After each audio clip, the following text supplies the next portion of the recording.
Hello and welcome to day 10 of my 12/12 birthday countdown. So today's blessing is a speaking engagement I had the opportunity to be a part of earlier this year.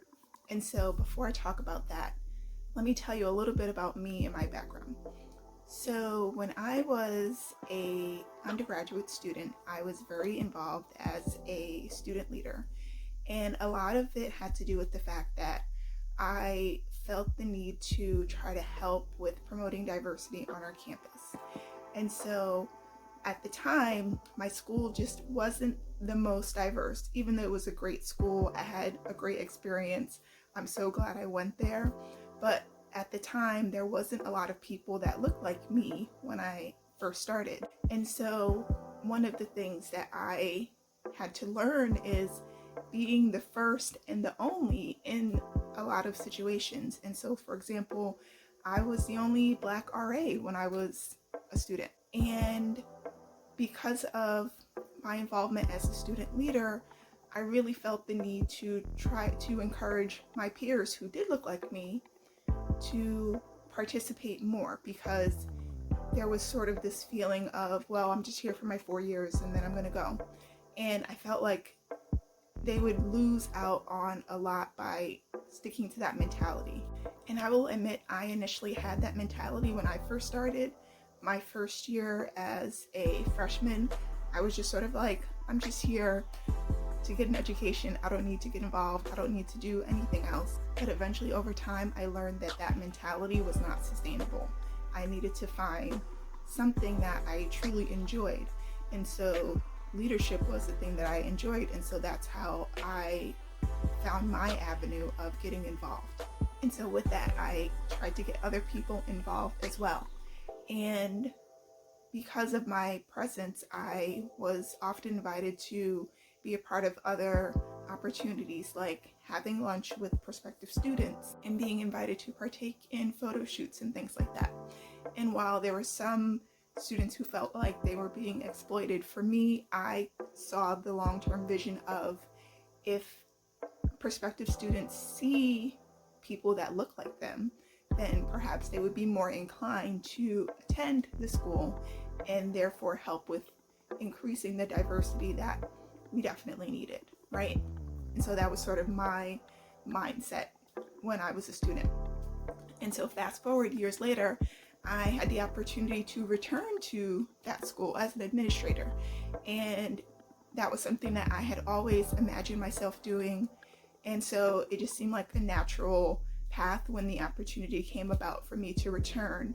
And when I did return, I was so amazed by how diverse the student population had grown, with people from all different races and ethnicities. And that was what I felt like we needed all along. And so one of the things that I did while I was there as an administrator was I actually had the opportunity to advise the very group that I was the president of when I was a student.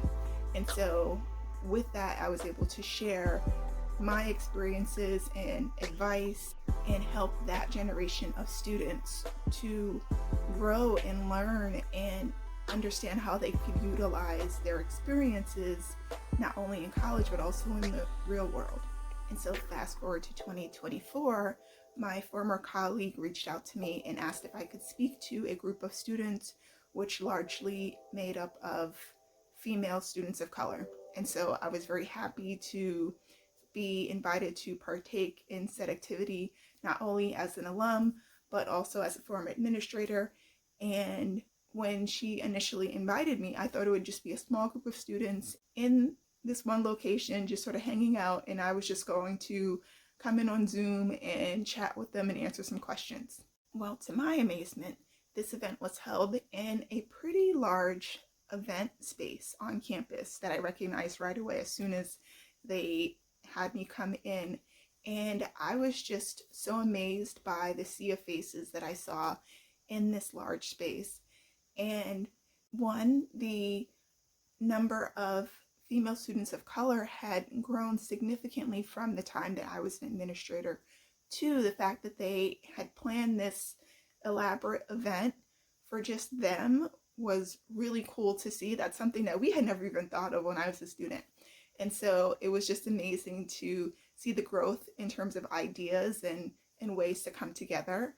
And three, I appreciated the opportunity to share my story and to give them advice and to answer their questions. It was just another opportunity for me to impart some wisdom and insight on the next generation of students, which is something I had been doing from the time that I was an undergraduate.